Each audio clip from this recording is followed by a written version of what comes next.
ఒక మాట అంటే మా మిత్రపక్షానికి అభ్యంతరకరంగా ఉంటుంది. మిత్రపక్షం అంటే భాజపా కాదు, మా తెలుగుదేశం మిత్రపక్షం కాబట్టి ఆ మాట అవదలుచుకోలేదు.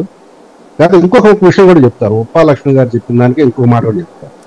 అభ్యర్థులు ఎవరో వాళ్ళ మొక్కలు తెలియాలి కదా నియోజకవర్గం అంటే ఇప్పుడు ఎట్లా తయారైందంటే ప్రాంతీయ పార్టీలు మీరు గతంలో చెప్పినట్టుగా జాతీయ పార్టీలో కూడా అభ్యర్థులు ఎన్నికల తర్వాత ప్రకటించేవాళ్ళు, వాళ్ళు వెళ్ళి పరీక్షలు తీసుకునేవాళ్ళు. ఇప్పటికీ అదే పరిస్థితి. ఇప్పుడు నాయకుడు పట్టే లోకల్కి స్థానిక అభ్యర్థులు ఉంటున్నారు.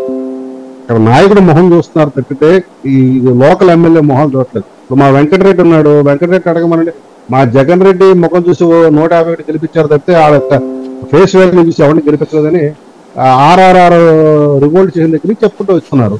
కాబట్టి అధినాయకుడి యొక్క ముఖ వర్చస్సు, ఆయన యొక్క ఫేస్ వాల్యూ, ఆయన యొక్క జనాల్లో తీసుకునే ఆశీర్వాదం బట్టి అభ్యర్థులు గెలుపోవటములు ఉంటాయి.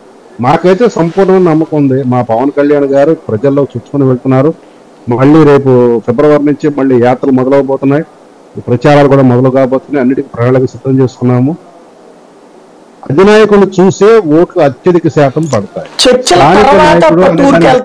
టూర్ అయిపోయి మధ్యలో చర్చలు జరుగుతాయి. చర్చలు ఎప్పుడైనా జరగవచ్చండి. రైట్, చర్చలు అనేది ఎప్పుడైనా జరగవచ్చు. దానికి ఎన్నికల ప్రచారాలకు సంబంధం లేదు.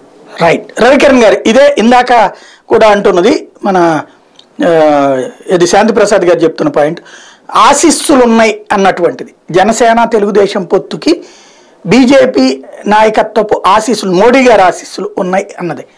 అందువల్లనే ఈ పాయింట్ వస్తుంది. ఇది నేను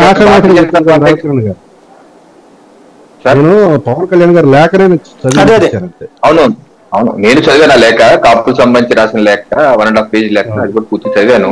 ఫస్ట్ పేజ్ లోని చివరి 2 లైన్ 3 లైన్ అది.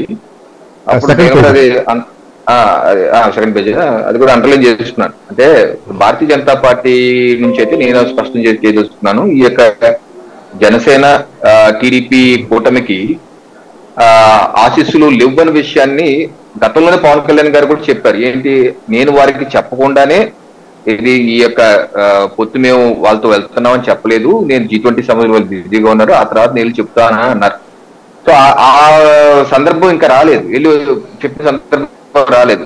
సో నాకు భారతీయ జనతా పార్టీ నుంచి నేను చెప్పేది ఏంటంటే అటువంటి ఆశీస్సులు ఏమీ లేవు, నాకు తెలిసేది అటువంటిది ఏమీ లేదు. సో పవన్ కళ్యాణ్ గారికి ఏదైనా ఇంటర్నల్ సమాచారం ఉంటే వారే చెప్పాలి, ఎవరిచ్చారు ఆశీస్సులు ఏంటనేది వారే చెప్పాలి. అది నేను చెప్పలేను.